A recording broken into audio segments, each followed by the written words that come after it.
the show. Slick with the flows, where the sparring can go. Who's gonna be on, man, you never will know. Guess you better tune in, cause we live from Chicago. Belal Muhammad, that's the king of the tweets. Jason Anik looks like John, step his hands to his feet. Every Thursday we gon' give you a treat. It's Remember the Show, hit play and repeat. And retweet, and retweet, and retweet, and retweet. It's Remember the Show, hit play and repeat.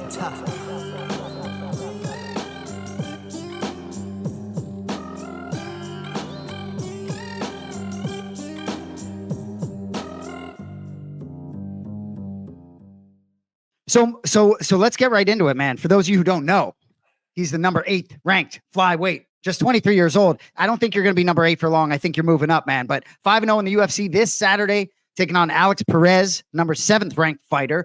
So all your fights have been in London and Abu Dhabi in the UFC. I'm not mistaken. I know you'd like fans, but are you excited to fight in Vegas at least? Yes, it's my debut in United States. At least I can come in without having any problem with my name.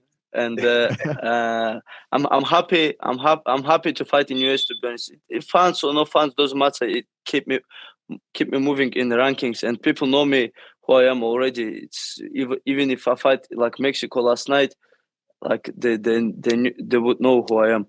Did you watch that fight last night? And who did you have winning? Wow. To be honest, Royval look more hungry. He wants to do more. He wants to win.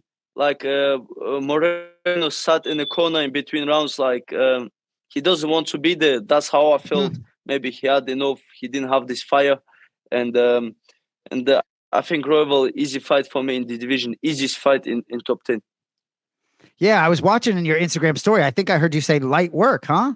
Light work for you watching those boys last night, if I'm not mistaken. I believe so. I believe because it motivated me to finish Perez very early, so they can push me for the title. If not title, I'll fight Royval. We were just talking about that. I think now with Royval winning and then you fighting this week, Pantoja, obviously they want him to fight in Brazil. I think it makes a lot of sense. If you come out there, get a dominant victory, you should be next for the belt. I don't see nobody else, especially with Emil Bazi being injured and a lot of these other guys with injuries to recovering and stuff. Like your name is right there, especially with the way you talk too. That's it. I'm not even in UFC. I'm in UFC 1 year, 11 months, and I already had 5 fights, 4 finishes. I stay active with like 2 injuries. I had like shoulder, knee. I stayed like I want to take belt as soon as possible. Even if they say you fight like Pantoja, I'm gonna stay in Vegas. Then coming up, I'm still gonna train and gonna prepare for the fight. If UFC tell me you're gonna fight for the title.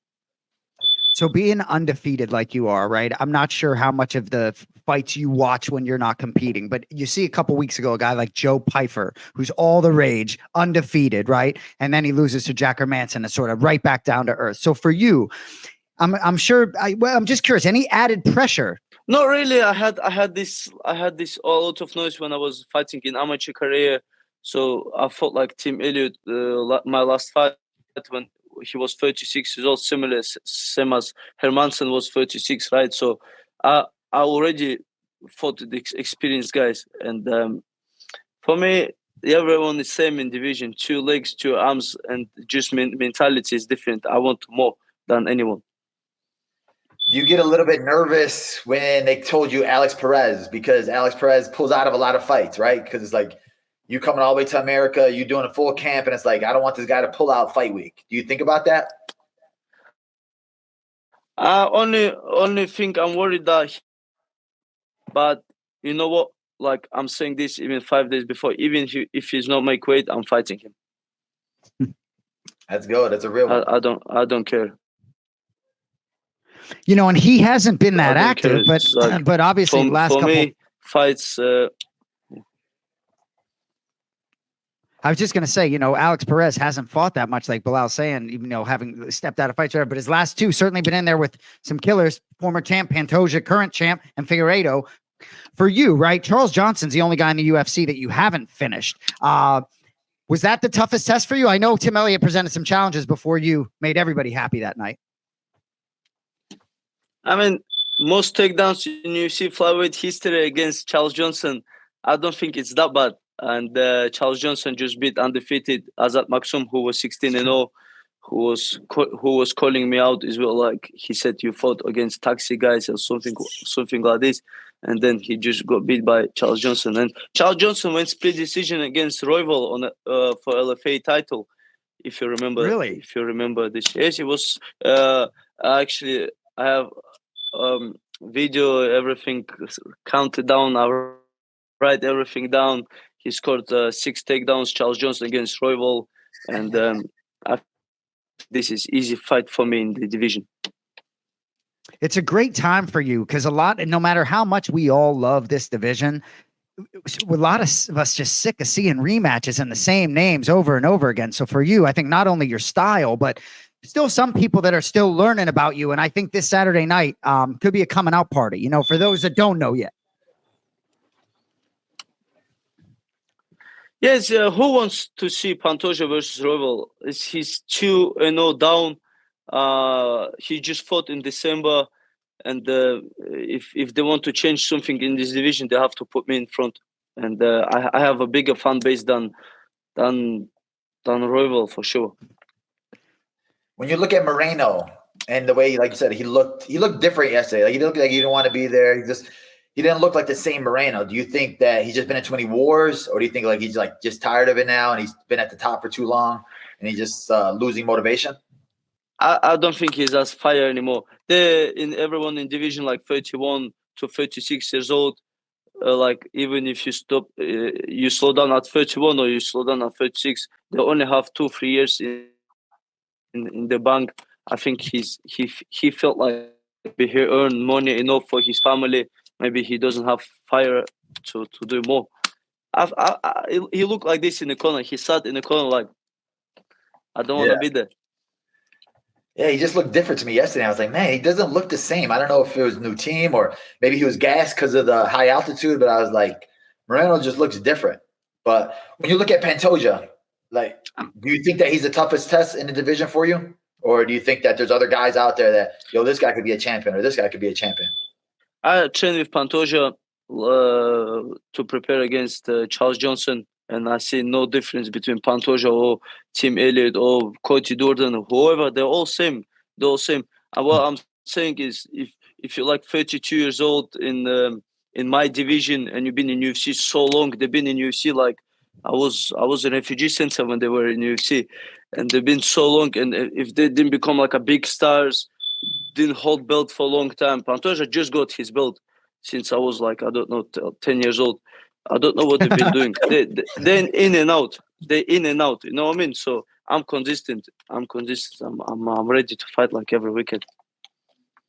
I love it. Bully B, you got anything else for the kid? I like being in Vegas for the first time now. Like, did you go to the PI? Did you check out the PI and everything? Is it like, man, I need to be in America more? Yeah, to be honest, I want to move here for a bit. It's amazing facilities. I actually brought my own partner to here, and my coach is my brother Rustam is here as well. And we have like a big team.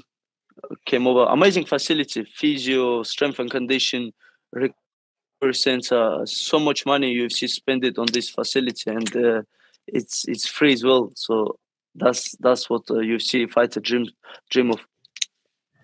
You got a lot of people in Vegas that you go back and forth with on Twitter. Do you see any of them at the PI or any of them say anything to you?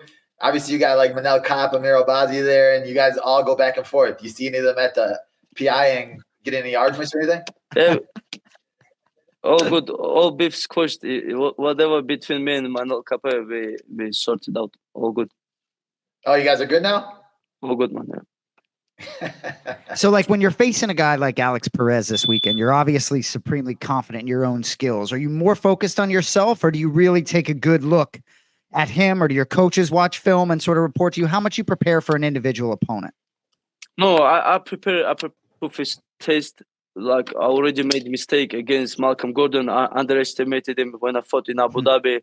Then at the end of third round, I got in the Amba, but I already learned a lot of mistakes against Tim Elliott. Also, downs doesn't score your your rounds basically. I had 4 minutes 56 seconds controlling time in second round, and you just gave him away, and because maybe my ground and pound wasn't enough, and that's what I'm gonna do my next fight. Not just controlling, is ground and pound. Look for some patience. Look for the finish. Alex Perez is a tough veteran. I think he's a Mexican style. He's coming with like jab, right hook, left hook, low kick. He likes calf kicks, and nothing special about him. Nothing. I don't see him. He's a simple opponent for me. We're excited to see you, man, this weekend, though. I like watching fights at the Apex, especially someone like you, who I'm really interested in watching. Tune everything else out and just watch, man. We wish you all the best, man. Should be a big night. I appreciate it a lot. Thank you so much. Good luck, my Belal, brother. when you fight for the belt, brother. We do game shows on the show, so I wanted to get you an opponent to do the game show. So inshallah, after you win Saturday, we'll bring you back on with the opponent for the show. And Bully, he was just asking. He's curious when you're fighting. Brother, we're trying. It's coming. It's coming. We're gonna get the title, and you're gonna get the title, and it's gonna be domination, bro. Let's go, brother. A bunch of Muhammad on the belt. Good luck, man. Thank you for being with us, bro. See you Saturday, inshallah, brother. Good luck. Thank you. Assalamu alaikum, Bill. Alaikum salam, brother. Bro, sorry about my internet. I got to look up these rankings. Are we forgetting nobody else in this division besides him? I feel like there's someone that we might be looking at it. It's above him, I think, is Kai I mean, who's on the losses. Amir Obasi, who's got a neck injury. Matthias Nicolau, Manel Kopp, who hasn't been able to make weight. I hear you, man. They're fighting with a big finish. I think absolutely. Yeah, why not? With that Brazil card in May, right? And like I said, he wants to get that John Jones record for the youngest champion. So that's a big selling point too for the UFC, promotional wise. And the kid, like, he talks, like, he knows how to talk. He knows how to promote himself. He has like 1 million followers on Instagram. Like, he gravitates toward him even when he talks. Like, he just has a different confidence above him. Like, he's like 40 years old or something. Like, he's been in the UFC for years. But yeah, I love that kid. He's a good kid. He's a beast. Yeah, I think Cody just put something in chat about just sort of that top 15, that division more than any. He believes the top 15, anyone could sort of be champ any given night. And a lot of these UFC divisions do have some depth to them that maybe they didn't have in certain years. I mean, there are certain heavyweights sort of that are lingering, whether it's Almeida and even some of the guys in your division on the come up, I think, are some studs, Yeah, and I think especially with his style, right? Because he has a dominant wrestling, grappling style. And a lot of the guys at 25 are good everywhere, but like when he taps out a guy, Tim Elliott, when he taps out Tim Elliott, it's like Tim Elliott has great grappling. So it just shows you how good that MOKAEV is. There he is. It's the Bully Beast. I was talking to Cody. It's all good. We're good. What is going on? I don't even know what to say. I'm not in John's studio today. But I was like, yeah, that's what happens when you're not at the studio. Now you get like jinxed anywhere else you're at. Seriously, but I used to roll in this. What's happened to me tonight, and it's funny in StreamYard is when you get kicked out, it says, "Oh, snap." That's the message on your screen. But I've never had that. In 127 episodes, I've never had that happen. So Bully, so you're heading down. We were just talking off the air though. So Miami is creeping. About a week, 10 days away from you heading down here. I'm gonna come out there and get some good weather right now because yesterday it literally started snowing in Chicago. I was like working out at Orange Theory. Shout out to Orange Theory, and I like walk outside and it's like a snowstorm, and I had like our shorts on. Like, bro, what the fuck just happened? And it was like 29 degrees yesterday. I was like, dude, I got to get out of Chicago. That's crazy. And then I think tomorrow or Tuesday, it's going to be like 70 degrees. So it's going to go from snow to straight up summertime weather in Chicago. It's so bipolar. Hey, that's all right, man. We want as many rough things thrown your way as you. Once you get the championship, then it can be easy street. But we want these variables for you. Yeah, we don't need slow cheeks. We're good. No, I hear you.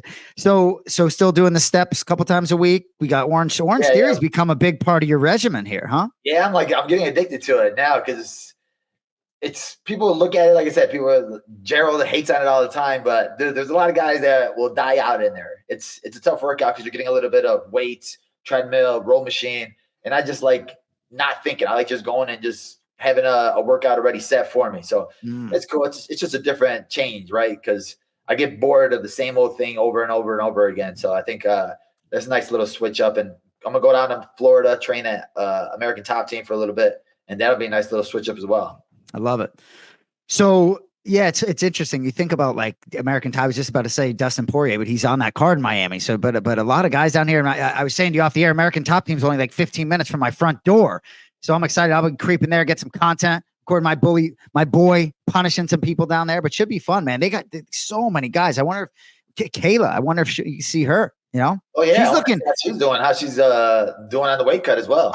Our girl Kayla, friend of the program, I think she's doing well on the weight cut. She already looking leaner than normal. Yeah. So she's a professional. She can have no trouble with that weight cut.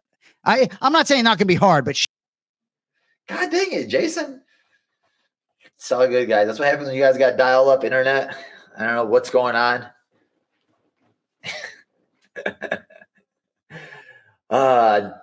Bully B's internet did it. That's what Jay was making fun of me because he had the whole studio and everything. Now he's not at the studio. Now look what we got. Cody, what the fudge is going on? I know this isn't live, which is good, but seriously, Cody, like what? Yeah, I wonder what it is. That's crazy. I'm serious. Like, is it like internet usage in my house? Like, I really don't know what. Like Sunday night at this time. Anyway. Yeah, it's crazy. Well, they can roll this into Anik and Florian podcast. This segment brought to you by johnanik.com, right, Cody? You can do whatever you want with that. But no, I'm excited. It's good. It's good. Even if you pull some of that, Cody, it'll be good for, this week because he's fighting.